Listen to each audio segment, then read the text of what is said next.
নমস্কাৰ বহুদিনৰ মূৰত আজি পুনৰ কিতাপৰ কথা ক'ব খুজিছোঁ আজি ক'ব খোজা কিতাপ হ'ল আসলতে তিনিখন একেলগে তিনিখন কিতাপৰ কথা ক'ম আৰু তিনিওখন কিতাপেই মূলত গুৱাহাটী সম্পৰ্কে লিখিত কিতাপ বা আমি ক'ব পাৰোঁ তিনিওখন কিতাপত গুৱাহাটী সম্পৰ্কে আমি কিছু ধাৰণা পাব পাৰোঁ আসলতে এখন চহৰ লাহে লাহে গঢ়ি উঠে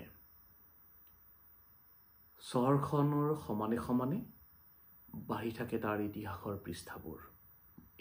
পৃষ্ঠাৰ সমলবোৰ গুৱাহাটীৰ ইতিহাসৰ দস্তাবেজ বিভিন্ন সময়ত বিভিন্ন ধৰণে লিপিবদ্ধ হৈছে গুৱাহাটী সম্পৰ্কীয় কিতাপ পত্ৰৰ ভিতৰত মোৰ হাতত থকা মূলত বা মই পঢ়া মূলত তিনিখন কিতাপৰ কথা মই ক'ব খুজিছোঁ কিতাপ তিনিখন আসলতে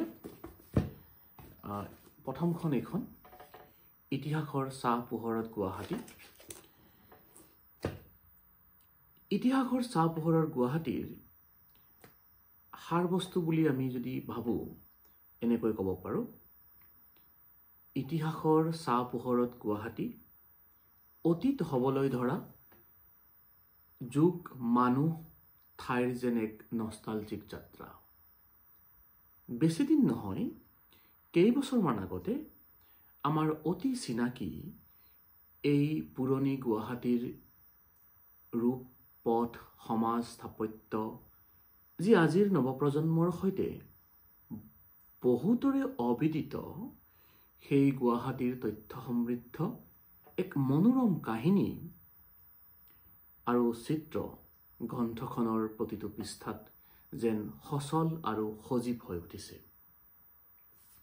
এই কথাখিনি গ্ৰন্থখনৰ পৰিচয়মূলক কথাত লিখা আছে গুৱাহাটী নামৰ উৎপত্তিৰ পৰা আৰম্ভ কৰি মোগল ফৌজদাৰ আৰু বৰফুকনৰ আমোলত গুৱাহাটীৰ অৱস্থা কেনে আছিল সেই বিষয়ে আলোচনা কৰা হৈছে এই গ্ৰন্থখনৰ প্ৰথম অধ্যায়ত আহোমসকলে গুৱাহাটী তেওঁলোকৰ নামনিৰ সদৰ হিচাপে স্থাপন কৰাৰ পিছৰে পৰা গুৱাহাটীৰ গুৰুত্ব স্বাভাৱিকতেই বৃদ্ধি পাবলৈ ধৰে মোগলসকলেও পৰৱৰ্তী সময়ত নামনি অসমৰ কিছু অঞ্চল কম সময়ৰ কাৰণে দখল কৰিলেও গুৱাহাটী আছিল তেওঁলোকৰ নামনি অসমৰ প্ৰশাসনৰ অভিকেন্দ্ৰ পৰৱৰ্তী সময়ত মানৰ আক্ৰমণৰ সময়ত বিশেষকৈ গুৱাহাটীৰ আন বহু অঞ্চলৰ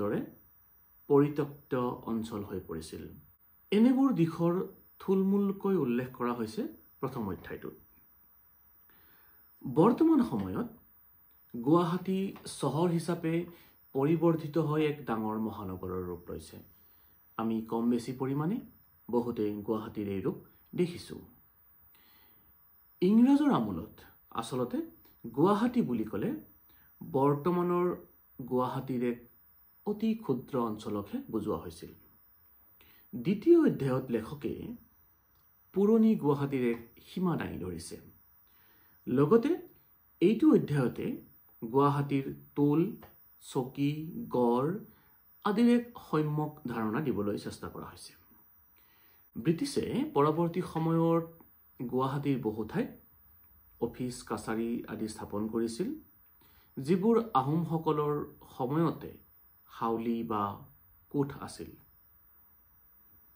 ব্ৰিটিছৰ আমোলৰ চহৰবোৰৰ এটা গুৰুত্বপূৰ্ণ দিশ আছিল মিউনিচিপাল আইন অনুসৰি ইয়াৰ পৰিচালনা গুৱাহাটীও মিউনিচিপাল আইনৰ অধীনত আহে 1853 চনত প্ৰথম অৱস্থাত অৱশ্যে এই বিষয়ে গুৱাহাটীৰ স্থায়ী অধিবাসীসকলৰ মাজত কিছু মতভেদ হৈছিল অৰ্থাৎ মিউনিচিপাল আইন কেনেদৰে প্ৰণয়ন হ'ব বা গ্ৰহণ কৰা হ'ব নে নহয় সেই বিষয়ে কিছু মতভেদ আছিল গুৱাহাটী যদিও নগৰ হিচাপে আনুষ্ঠানিকভাৱে পৰিচিতি লাভ কৰিছিল ইয়াৰ ভৌগোলিক বৈশিষ্ট্য চালে তেতিয়াও ই বিল, খাল, ডুং, পিটনি আদিৰে আবৃত্ত এখন অতি সৰু চহৰ আছিল।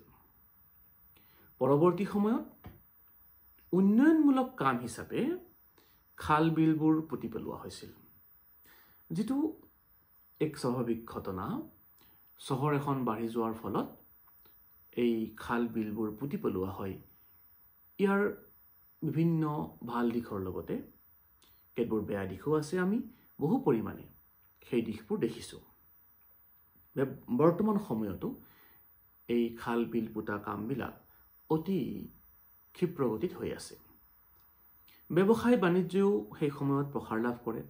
স্বাভাৱিক কথা, এখন চহৰ হ'লে তাত ব্যৱসায় বাণিজ্যই প্ৰসাৰ লাভ কৰিবই। 1872-73 চনত গুৱাহাটীলৈ টেলিগ্ৰাফ সেৱা সম্প্ৰসাৰিত হয়। পৰৱৰ্তী সময়ত ৰেলৱে সম্প্ৰসাৰিত হয় 1900 চনত। মটৰ গাড়ী অৱশ্যে জাহাজ আৰু ৰেলগাড়ী অহাৰ পিছতহে অসমলৈ আহিছিল। এনেবোৰ কথা আলোচনা হৈছে গ্ৰন্থখনৰ 3য় অধ্যায়ত। দীঘলী পুখুৰী, শিল পুখুৰী, জোৰ পুখুৰী আদিৰ দৰে ইতিহাস প্ৰসিদ্ধ পুখুৰী সম্বন্ধেও এই অধ্যায়টোত অৰ্থাৎ 3য় অধ্যায়ত কিছু আলোচনা কৰা হৈছে। চহৰ এখনৰ তাৰ গতি বা তাৰ স্পীড যিটো আমি কওঁ, চহৰ এখনে গতি লাভ কৰাৰ বিভিন্ন উপাদানবিলাকৰ ভিতৰত জনসংখ্যা, ব্যৱসায় বাণিজ্যৰ সম্প্ৰসাৰণ, প্ৰশাসনিক কাৰ্যকলাপ আদি বিভিন্ন কাৰণ। 4ৰ্থ অধ্যায়ত গুৱাহাটীত নতুন বসতিৰ লগতে বিভিন্ন অনুষ্ঠান যেনে mission Baptist church, Aruna press আৰু চেতনাৰ প্ৰকাশ, হৰিসভা আদিৰ লগতে বিভিন্ন পথৰ নামাকৰণ আদি দিশবোৰ আলোচনা কৰা হৈছে। 5ম অধ্যায়ত আলোচিত হৈছে গুৱাহাটীৰ অভিজাত আৱাসিক ঐতিহ্যৰ কথা। এই শব্দটো এই বাক্যাংশ লেখকৰ, অভিজাত আৱাসিক ঐতিহ্য। 6ষ্ঠ আৰু 8ম অধ্যায়ত গুৱাহাটীৰ কেইখনমান প্ৰখ্যাত ব্যৱসায়িক প্ৰতিষ্ঠানৰ লগতে স্কুল, মিউজিয়াম, কিতাপঘৰ আদিৰ কথাও আলোচনা কৰা আছে। 7ম অধ্যায়ত আছে গুৱাহাটীত বসবাস কৰিবলৈ লোৱা বংগীয় সমাজ, মাৰৱাৰী, বিহাৰী, মণিপুৰী সমাজৰ লোকসকলৰ কিছু কথা। 9ম অধ্যায়টোক লেখকে নাম দিছে ক্ষুদ্ৰ সময়ৰ ইতিহাস। ইয়াত তেওঁ গুৱাহাটী আৰু ইয়াণ্ডাবু সন্ধিৰ, জুবিলি গাৰ্ডেন, জিন্না চাহাবৰ ঘৰ আদি কিছুমান বিষয় আলোচনা কৰিছে। গুৱাহাটীৰ আড্ডা, আমোদ প্ৰমোদ, খেলা ধূলা, ৰাজহুৱা নামঘৰ আদিৰ বিষয়ে আলোচনা কৰা হৈছে 10ম অধ্যায়ত। গুৱাহাটীৰ বৰ্ণালী নামেৰে 11শ অধ্যায়ত আলোচনা কৰা হৈছে গুৱাহাটীৰ অঞ্চলৰ কিছু সংক্ষিপ্ত ইতিহাস। শেষত বিশ্বাসৰ বৰ আলিয়েদি নামৰ 12শ অধ্যায়ত আলোচিত হৈছে গুৱাহাটীৰ কিছু ধৰ্ম উপাসনাস্থলীৰ কথা। মূলত গুৱাহাটী ইতিহাসৰ চাহ পোহৰত পুৰণি গুৱাহাটী সম্পৰ্কে আমি যদি জানিব খোজোঁ, এইখন এখন গুৰুত্বপূৰ্ণ কিতাপ। এইখিনিতে মোৰ এখন কিতাপৰ কথা মনত পৰিছে, যিখনৰ কথা মই আজি মূলত আলোচনা নকৰোঁ, কিন্তু এই কিতাপখন শেহতীয়াভাৱে প্ৰকাশ হৈছে। কিতাপখন হ'ল কুলতা কুমাৰ ভট্টাচাৰ্যৰ। এইখিনিতে আছে মোৰ কিতাপখন, কুলতা ভট্টাচাৰ্যৰ কিতাপ। এই কিতাপখন ঢৌফালি ডিঙা আগুৱাই, আচলতে এখন আত্মজীৱনীমূলক কিতাপ। ইয়াতে গুৱাহাটী সম্পৰ্কীয় বহু কথা আছে, বিশেষকৈ পাণবজাৰ অঞ্চলটোৰ বিষয়ে কুলতা কুমাৰ ভট্টাচাৰ্যই তেওঁৰ আত্মজীৱনীমূলক এই গ্ৰন্থখনত সুন্দৰকৈ বৰ্ণনা কৰিছে কিছু কথা। যদি গুৱাহাটী সম্পৰ্কে কোনোবাই জানিব বিচাৰে, এই গ্ৰন্থখনতো কিছু আভাস পাব। পৰৱৰ্তী সময়ত যদি কেতিয়াবা মোৰ মন যায়, তেতিয়া মই এই কিতাপখনৰ কথাও ক'ম। বৰ ভাল কিতাপ, পঢ়িবলগীয়া কিতাপ। ইয়াৰ পিছত দ্বিতীয়খন কিতাপ, যিখনত গুৱাহাটী সম্পৰ্কে কিছু ধাৰণা পাব পাৰি, সেইখন হ'ল ভূপেন্দ্ৰ ৰায়চৌধুৰীৰ দ্বাৰা প্ৰণীত যুগ সন্ধিক্ষণৰ গুৱাহাটী, অসম প্ৰকাশন পৰিষদৰ দ্বাৰা প্ৰকাশ কৰা হৈছে। মই ভিডিঅ'ৰ ডিটেইলছত আচলতে তিনিওখন কিতাপৰ প্ৰকাশক বা মূল্য, দাম, আচলতে মূল্য বুলি ক'লে ভুল হ'ব, দাম আদি দি দিম। অসম প্ৰকাশন পৰিষদে কৰা এই গ্ৰন্থখন মূলত 1951 চনৰ পৰা 1950 চনৰ ভিতৰৰ সময়ছোৱাৰ গুৱাহাটীক সামৰি লোৱা হৈছে। বহু পৰিমাণে প্ৰথম যিখন কিতাপৰ কথা মই ক'লোঁ, ইতিহাসৰ ছাঁ পোহৰত গুৱাহাটী, এই গ্ৰন্থখনৰ কিছু কথা ইয়াতো আলোচনা কৰা হৈছে। গতিকে দুইখন আচলতে একেলগে পঢ়িব লাগে। প্ৰথম অধ্যায়টোৰ নামটো সুন্দৰ, লুইতে পখলা গুৱাহাটী। এই অধ্যায়ত ইতিহাসৰ পৃষ্ঠাত গুৱাহাটী কেনেদৰে পৰিস্ফুট হৈছে সেই বিষয়ে আলোকপাত কৰা হৈছে। প্ৰথমতে ইতিহাসৰ পাতত প্ৰাগজ্যোতিষপুৰ কামৰূপ অঞ্চলটোৰ পৰা গুৱাহাটীৰ ইতিহাসৰ এক সংযোগ ৰচনা কৰা হৈছে। অৰ্থাৎ আমি প্ৰাচীন অসমলৈ যদি উভতি যাওঁ, প্ৰাচীন অসমৰ ইতিহাস পঢ়িবলৈ গ'লে প্ৰাগজ্যোতিষপুৰ কামৰূপ আদি শব্দবিলাক আমাৰ পৰিচিত হয়। প্ৰাগজ্যোতিষপুৰ কামৰূপ নামেৰে অসমৰ এটা অঞ্চলক জনা গৈছিল। গতিকে এই অধ্যায়ত প্ৰাগজ্যোতিষপুৰ কামৰূপ নামৰ অঞ্চলটোৰ পৰা গুৱাহাটীৰ ইতিহাসৰ এক সংযোগ, এক কানেকশ্যন ৰচনা কৰা হৈছে বা দেখুৱাব বিচৰা হৈছে। লগতে আলোচিত হৈছে গুৱাহাটী নামৰ আঁতিগুৰি, গুৱাহাটী নামটো, গুৱাহাটী শব্দটো কেনেকৈ আহিল তাৰ বিষয়ে কিছু ধাৰণা, ইয়াৰ প্ৰাকৃতিক ভূগোল, ইয়াৰ পৰ্বত পাহাৰ আদিৰ বিষয়ে। পৰৱৰ্তী পৰ্যায়ত এইটো অধ্যায়ত আলোচিত হৈছে প্ৰাক ঐতিহাসিক কালকে ধৰি ঐতিহাসিক কালৰ পৰা একেবাৰে ব্ৰিটিছৰ আগমনৰ সময়লৈ গুৱাহাটী অঞ্চলৰ সময়ছোৱাত গুৱাহাটী অঞ্চলত সংঘটিত কিছু ঘটনাৰ আভাস। উত্তৰ গুৱাহাটীত মুছলমানসকলৰ আক্ৰমণ, মানৰ আক্ৰমণৰ সময়ৰ কিছু আভাস ইয়াত পোৱা যায়। এই অধ্যায়ৰ শেষৰ পিনে আছে অসমত কোম্পানীৰ শাসনৰ আৰম্ভণি। কোম্পানী মানে ব্ৰিটিছ ইষ্ট ইণ্ডিয়া কোম্পানী। দ্বিতীয় অধ্যায় হ'ল পুৰণি গুৱাহাটীৰ ৰূপ ৰং। আহোমসকলে নামনি অসমৰ শাসনৰ বাবে গুৱাহাটীক মূল কেন্দ্ৰ হিচাপে লৈছিল। আহোম বিষয়া বৰফুকনৰ মূল ঘাটি আছিল গুৱাহাটী। এই অধ্যায়ত বৰফুকনৰ স্মৃতি বিজড়িত গুৱাহাটীৰ কিছু আভাস আছে। গুৱাহাটীৰ বাট পথ, পিটনি, পুখুৰী, নৈৰ ঘাট আদিৰ বৰ্ণনাৰ লগতে গুৱাহাটীৰ পৰিৱেশ, ইংৰাজৰ দৃষ্টিত গুৱাহাটীৰ বিষয়ে আলোচনা কৰা হৈছে। ব্ৰিটিছৰ আমোলত গুৱাহাটীত স্থাপিত হৈছিল আধুনিক প্ৰশাসনিক কেন্দ্ৰসমূহ। এই বিষয়ে আগৰ কিতাপখনতো কিছু কথা আমি পাওঁ। এই বিষয়ে আভাস দিয়া হৈছে এই অধ্যায়ত। লগতে 1897 চনৰ আৰু 1950 চনৰ ভূমিকম্পৰ কিছু দিশো ইয়াত আলোচনা কৰা হৈছে। তৃতীয় অধ্যায়ত মূলত আলোচিত হৈছে গুৱাহাটীৰ পুৰণি বাসিন্দাসকলৰ কথা। চহৰ হিচাপে গুৱাহাটী গঢ়ি উঠাৰ সমান্তৰালভাৱে ইয়ালৈ আগমন ঘটিছিল বহু লোকৰ। তেনে বহু লোক অসমৰ বাহিৰৰ আন অঞ্চলৰ পৰাও আহিছিল। ইয়াত আলোচিত হৈছে ৰাজস্থান, বিহাৰ, মণিপুৰ আদি অঞ্চলৰ পৰা আহি গুৱাহাটীত বসবাস কৰিবলৈ লোৱা লোকসকলৰ কথা। আচলতে চহৰ এখন জাকত জিলিকা হৈ উঠে যদিহে তাৰ সঠিকভাৱে পৰিচালনা কৰা হয়। গুৱাহাটীৰ প্ৰশাসনিক দিশ আৰু বিভিন্ন উন্নয়নমূলক দিশবোৰ চতুৰ্থ অধ্যায়ত আলোচনা কৰা আছে। পঞ্চম অধ্যায়ত আছে পৰিবহণ আৰু যোগাযোগ ব্যৱস্থা সম্পৰ্কে। পথ পৰিবহণ, জল পৰিবহণৰ লগতে জড়িত ভাপনাও, ভাপ জাহাজৰ চলাচল, জাহাজ ঘাট, ফেৰী সেৱা আদিৰ লগতে ৰেল সেৱা, ডাক তাৰ বিভাগ, ঘোঁৰা গাড়ী, ৰিক্সা, মটৰ গাড়ী, বাছ সেৱা আদি বিভিন্ন দিশ এই অধ্যায়ত সামৰি লোৱা হৈছে।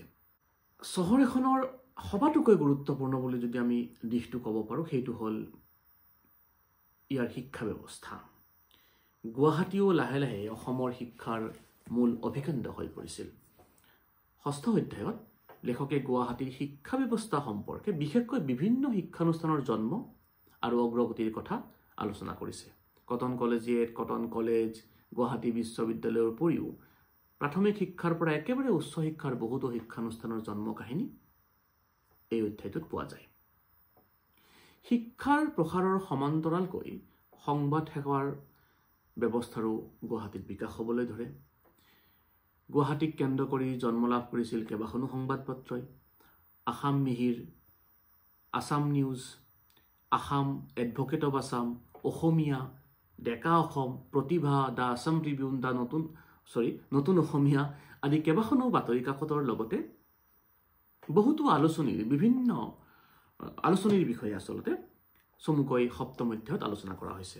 অষ্টম অধ্যায়টো হ'ল মূলতঃ গুৱাহাটীত গঢ়ি উঠা বিভিন্ন সামাজিক প্ৰতিষ্ঠান, মাণিক চন্দ্ৰ বৰুৱা আৰু বিভিন্ন অনুষ্ঠানৰ লগত তেওঁৰ সম্পৰ্ক, গুৱাহাটী ক্লাব, অসম ছাত্ৰ সন্মিলন আদিৰ বিষয়ে এই অধ্যায়ত আলোচনা কৰা হৈছে। লগতে লৰ্ড কাৰ্জন, স্বামী বিবেকানন্দ, ৰবীন্দ্ৰনাথ ঠাকুৰ, সুভাষ চন্দ্ৰ বসুৰ গুৱাহাটীৰ আগমন, গুৱাহাটীত প্ৰচলিত সামাজিক লোকাচাৰ, বিভিন্ন উৎসৱ পাৰ্বণ আদি দিশবোৰো এই অধ্যায়ত আলোচনা কৰা হৈছে বা তুলি ধৰা হৈছে। স্বাধীনতা আন্দোলনৰ সময়ছোৱাত আন বহু অঞ্চলৰ দৰে গুৱাহাটীও আন্দোলনৰ কাৰ্যকলাপৰ এক মূল কেন্দ্ৰ আছিল। সেই বিষয়ে কিছু কথা আলোচিত হৈছে নৱম অধ্যায়ত। গুৱাহাটীত কংগ্ৰেছৰ অধিৱেশনৰ লগতে মহাত্মা গান্ধীৰ আগমন, গোপীনাথ বৰদলৈৰ ভাষণ আদি বিভিন্ন দিশ এই অধ্যায়ত আলোচনা কৰা হৈছে। গুৱাহাটীক কেন্দ্ৰ কৰি গঢ়ি উঠা বৌদ্ধিক পৰিমণ্ডলৰ লগতে সাহিত্য চৰ্চাৰ আদি দিশবোৰো তুলি ধৰা হৈছে দশম আৰু একাদশ অধ্যায়ত। দশম অধ্যায়ত সাহিত্য চৰ্চাৰ দিশ আলোচনা কৰাৰ লগতে একাদশ অধ্যায়ত আলোচিত হৈছে বৌদ্ধিক বিকাশত অৰিহণা যোগোৱা অনুষ্ঠান প্ৰতিষ্ঠানৰ কথা। ধৰ্মীয় পৰিৱেশ শীৰ্ষক দ্বাদশ অধ্যায়ত মূলতঃ কামাখ্যা মন্দিৰ গুৱাহাটী আৰু ইয়াৰ আশে পাশে থকা বিভিন্ন ধৰ্মীয় উপাসনাস্থলী যেনে কামাখ্যা মন্দিৰ, উমানন্দ, বুঢ়া জামে মছজিদ, সনাতন ধৰ্মসভা আদি ধৰ্ম প্ৰতিষ্ঠানসমূহৰ কথা আলোচনা কৰা হৈছে। চহৰ এখনৰ কলা সংস্কৃতিৰ বিকাশো এটা মন কৰিবলগীয়া দিশ। চহৰক কেন্দ্ৰ কৰি বিভিন্ন অনুষ্ঠান প্ৰতিষ্ঠান গঢ়ি উঠে, যিবোৰে সেই অঞ্চলত কলা সংস্কৃতিৰ বিকাশত বিশেষভাৱে অৰিহণা যোগায়।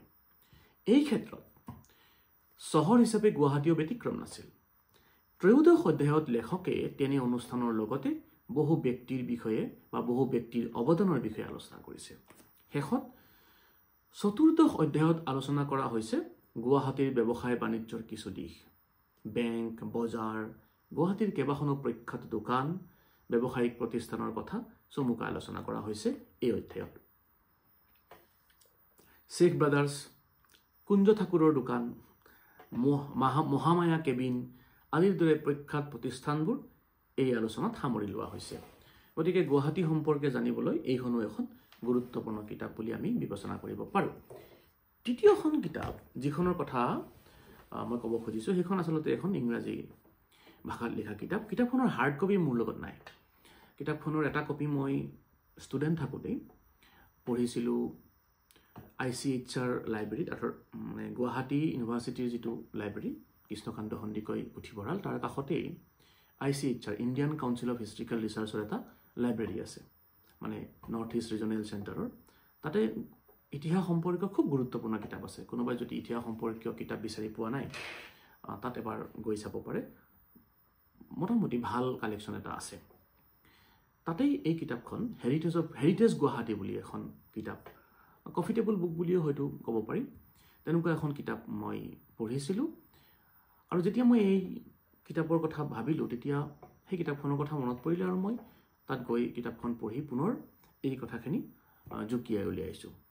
সেইকাৰণে কিতাপখনৰ হাৰ্ড কপি মোৰ লগত নাই। ভিডিঅ'টোত মই তাৰ কভাৰ পেজটো লগাই দিম। আৰু এই কিতাপখন প্ৰকাশ কৰিছিলে কামৰূপ মহানগৰ জিলা প্ৰকাশনে, মানে কামৰূপ মেট্ৰপলিটন ডিষ্ট্ৰিক্ট এডমিনিষ্ট্ৰেশ্যনে। আৰু কিতাপখনৰ লেখক আমাৰ শ্ৰদ্ধাৰ শিক্ষাগুৰু প্ৰফেচাৰ দীপাংকৰ বেনাৰ্জী। তেওঁ অকালতে মৃত্যুবৰণ কৰিলে। আমি যেতিয়া MA ফাৰ্ষ্ট ছেমিষ্টাৰত আছিলোঁ, তেওঁক ফাৰ্ষ্ট ছেমিষ্টাৰত পালোঁ যদিও তেওঁ ছেকেণ্ড ছেমিষ্টাৰ আমি পাওঁ মানে তেওঁ হঠাতে এক বেমাৰত ভুগি মৃত্যুবৰণ কৰিলে। বৰ ভাল টিচাৰ আছিলে তেওঁ। আমাক ইউনাইটেড ষ্টেটছৰ ইতিহাস পঢ়াইছিলে MA ফাৰ্ষ্ট ছেমিষ্টাৰত। এই চেগতে মই তেওঁলৈ শ্ৰদ্ধাঞ্জলি যাচিছোঁ। যি নহওক, আমি মূল কথালৈ আহোঁ। এই গ্ৰন্থখনত আচলতে মূলতঃ গুৱাহাটীৰ ঐতিহ্যক তুলি ধৰাৰ বাবে প্ৰস্তুত কৰা এখন গ্ৰন্থ। ওপৰত যি দুখনৰ কথা ক'লোঁ মানে ইতিমধ্যে, এই দুখন গ্ৰন্থৰ বিপৰীতে ইয়াত আছে গুৱাহাটীৰ বিভিন্ন ঐতিহ্য ক্ষেত্ৰসমূহৰ চমু বিৱৰণ। Bijuli cinema hall, Cotton collegiate school, Dighali Pukhuri, Cotton কলেজৰ অধ্যক্ষৰ বাংলো, কাৰ্জন হল, কামৰূপ অনুসন্ধান সমিতিকে ধৰি এনে মুঠ ৩৬টা ঐতিহ্য ক্ষেত্ৰৰ বিষয়ে ইয়াত লেখকে অতি আকৰ্ষণীয়কৈ আলোচনা কৰিছে। মই ইতিমধ্যে ক'লো ইংৰাজী ভাষাত ৰচিত গ্ৰন্থখনৰ শিৰোনাম কেইটাই প্ৰথমতেই পঢ়ুৱক আকৰ্ষিত কৰিব পাৰে। অসমীয়া ভাঙনিত দুটামান প্ৰবন্ধ এনেকুৱা হ'ব, ইংৰাজী টাইটেলটো মই অসমীয়ালৈ কৰিছোঁ, যেতিয়া চলচ্চিত্ৰই কথা ক'বলৈ লৈছিল। ঠিক তেনেকৈ ঈশ্বৰক ধন্যবাদ জনোৱা স্থলী, ইতিহাসৰ প্ৰথমটো ঘৰ, এক গান্ধীয় স্বৰ্গ, এটা পুখুৰীৰ ৰোমাঞ্চ ইত্যাদি। ইংৰাজীত তেনেকুৱা ধৰণে লিখা আছে, মই অসমীয়ালৈ কৈ দিছোঁ। গতিকে চমুৱাই মই ক'বলৈ খুজিছোঁ, এই তিনিওখন গ্ৰন্থ আচলতে গুৱাহাটীৰ বিষয়ে জানিবলৈ বা গুৱাহাটীৰ বিষয়ে বুজিবলৈ গুৰুত্বপূৰ্ণ গ্ৰন্থ। কিন্তু ইয়াৰ অৰ্থ এইটো নহয় যে বেলেগ গ্ৰন্থ নাই, ডেফিনেটলি আছে। আৰু বহু গ্ৰন্থ আছে য'ত ইতিমধ্যে মই এখনৰ কথা অলপ আগতে উল্লেখেই কৰিলোঁ। আৰু তেনেকুৱা গ্ৰন্থ আছে, আত্মজীৱনীমূলক গ্ৰন্থও আছে। সেই গ্ৰন্থবিলাকৰ জৰিয়তে গুৱাহাটীৰ এক আভাস পাব পাৰি। এনেবোৰ গ্ৰন্থ আৰু আন উৎসবোৰে গুৱাহাটী চহৰৰ বিকাশ সম্পৰ্কে অধ্যয়ন কৰাত অৰিহণা যোগাব পাৰে। গতিকে আজি মূলতঃ মই এই তিনিখন গ্ৰন্থৰ কথা কৈ সামৰিছোঁ। আশা কৰোঁ কোনোবাই যদি ভাবে যে মই গুৱাহাটীৰ বিষয়ে জানিব বিচাৰোঁ, তেতিয়াহ'লে এই তিনিখন গ্ৰন্থ পঢ়িলে বাকী গ্ৰন্থৰো সম্ভেদ পাব আৰু বিচাৰ খোচাৰ কৰিলে অন্যান্য গ্ৰন্থও ওলাব। গতিকে বেছি দীঘলীয়া নকৰি এইখিনিতে সামৰিছোঁ। আশা কৰোঁ পৰৱৰ্তী সময়ত মই মাজে মাজে কিতাপৰ ভিডিঅ' এনেকৈ দিব পাৰিম, এলাহতে নহয়গৈ আচলতে। চ' থেংক ইউ।